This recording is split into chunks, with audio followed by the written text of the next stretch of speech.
चलतु आज शिखा छतु बाटी बसा यहाँ बाटी होता बाटी बसा कहवा।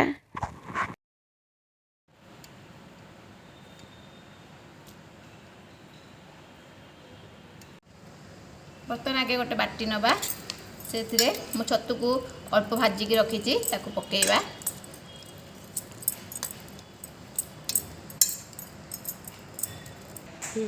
देखो मुझे छोट छोट आलू काटी सेमती छोट छोट आलू काटा पकेवा छतुरे।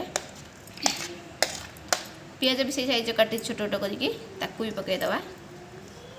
रसुण कटा कि सबू टमाटो कटा सबू मिसई पकईदे। आम बाटी बसा करवा मु बाटी ही गोलैकी बसैबी। स्वाद अनुसार लुण पकेवा।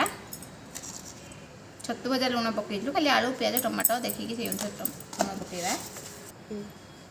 हलदी गुंड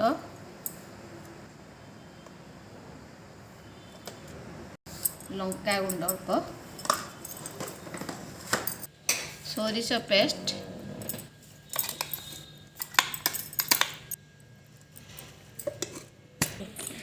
सोरिष तेल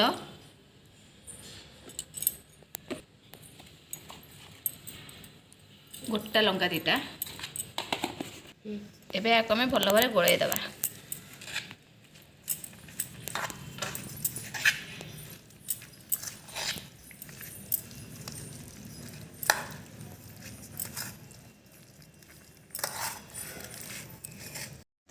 अल्प पानी दबा। पानी देके या गोलई दबा भल कि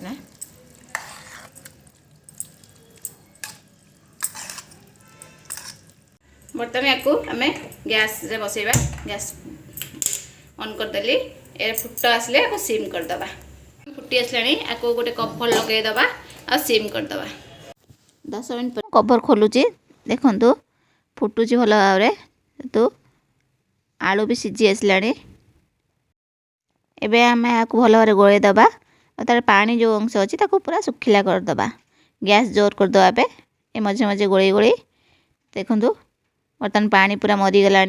छतु बाटी बसा भी पूरा प्रस्तुत हो आसलानी। यह भात रुटी सांगे खाइबा बहुत भल लगे। थरे ये टाइप रे बनै खाइबे। भल लगे लाइक सब्सक्राइब करने को भूलिबे नहीं।